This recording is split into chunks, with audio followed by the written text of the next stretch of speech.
the Heritage Trail. Look at this, isn't this amazing? I think it's pretty awesome. And I'm getting driven here by my own personal driver. Yep, well not really, but it was very nice of this anonymous person to offer. Look at this! Why would you want to go to the pub when you can like go for a drive and see nice things? A lonely goldfields grave. There's Norseman Hospital in there, look at that. Hospital ball ticket. And this lonely grave belongs to a 27-year-old miner, James Dundis. So he was known to suffer from dizzy turns, and his mates buried him here. 27 years old. This is the first time of the day that you get to see my pretty head. Oh, aren't you lucky? We are at a cricket pitch. I'm so excited you could say I was excited. Alright, so this is the cricket pitch. This is where the Vikings used to play cricket. Or so I've been told. My driver says no. This was not anything to do with Vikings, but it's a good story, so I'm going to roll with it. Could you just imagine the Vikings up here in their Viking hats playing cricket? I think that would be amazing. I'm going to tell you the truth now. Well, the sign's going to tell you the truth. I don't really know what. I really know nothing. The cricket pitch at break of day. Imagine you could time walk back to the 1890s and a Saturday afternoon in summer. You'd be surrounded by Vikings. No, just kidding.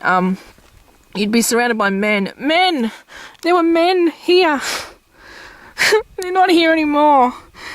Locked in one of their fortnightly battles with the team from either the Lady Mary or the Lady Miller, with a right-hand batsman facing at the northern end. You'd be a mid-wicket ready to leap for a lusty cross-bat swing aimed at the boundary. Now, I don't believe that I would be doing that. I believe that I would be here trying to pick up a man with teeth. This reminds me of a story that has absolutely nothing to do with Vikings, nothing to do with men with teeth. Well, it slightly has things to do with men with teeth.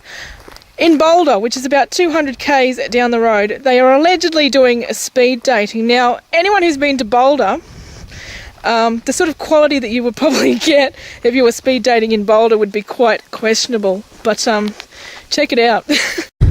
Alright, we're going deeper into the bush, and for those who've seen Wolf Creek, I'm a bit kind of concerned that something might be about to happen to me. Maybe not, I don't know. Apparently up here is a hotel where the Vikings used to stay at. Well, not really. Apparently, so here we are. Now, legend has it that if you look into this lake at the right time of the day, you can actually see a set of Viking horns.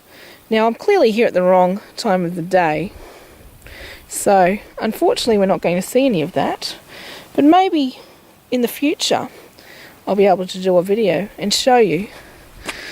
I might need to bring my own pair of Viking horns to create the illusion that I'm telling the truth. I just saw a fish jump. Oh my god, there's another one, look! Alright, so here we are. This is the water channel that originally supplied Norseman with all of its water.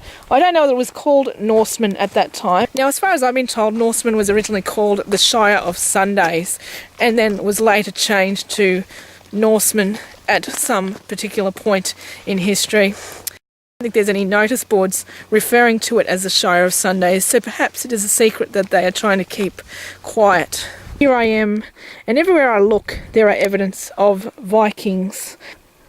So we're currently at the Shire of Sundaes Rocks, or as it's known now, Dundis Rocks. So there's a bit of graffiti on some of these rocks, so clearly the Vikings, or whoever was here before us, quite enjoyed spraying things with white paint.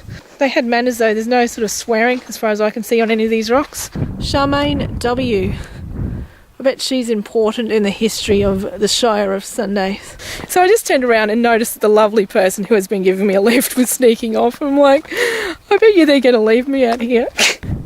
It's a nice place out here, so I probably wouldn't mind so much. I think someone should maybe open up an ice cream sundae shop out here, just in the interest of preserving history. So all these channels and the stuff that I showed you before took the water down to the dam. So we're just walking towards the dam now. Here in front of me is the original Shire of Sundaes water supply. When the Shire of Sundaes got too large and when its name was changed to Norseman, they then had to get the water supply from Perth, which is about 700 kilometres away. So this is where I am, and I will just add this now to the places that Vikings possibly made out in Norseman list. And we have a special tree here, and it is special because it grows up with spirals in it. Look at it. And we have a sign. A sign. I need to make up something about this sign. Alright, water more precious than gold. The fledgling settlement of the Shire of Sundaes faced the same primary problem as many early goldfields town. The lack of clean water. I can't be asked reading all of this. YouTube won't pay me for doing this, so yeah, just come to Norseman and read it yourself. We have an unusual bunch of leaves on a tree. Something's going to come out and bite my friendly driver, which is going to be not helpful at all. So when you come to Norseman, you will notice that there is no mention of the Shire of Sundaes on any of these information boards. Now the reason for this is because there was actually a legal battle between the Vikings and the Shire of Sundaes. So allegedly there's not supposed to be any mention of the Shire of Sundaes when one is referencing the Shire of Dundis or Norseman. So now you know.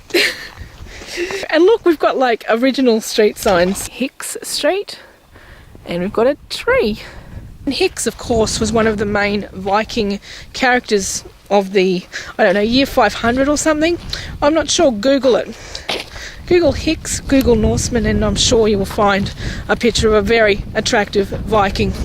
So welcome to the Dundis town site. I'm here. And this is a rock. We have another rock to commemorate something, which is always good.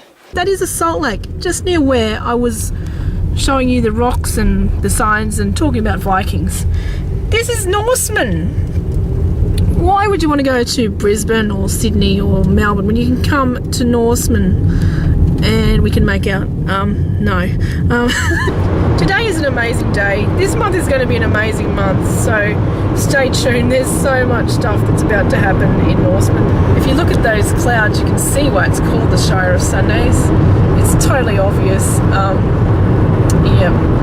Look at that nice fluffy ice cream sundae cloud kind of experience in front of me.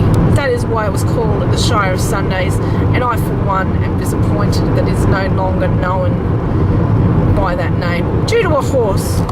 A horse that allegedly kicked a gold nugget, and it was allegedly called Norseman because of a horse.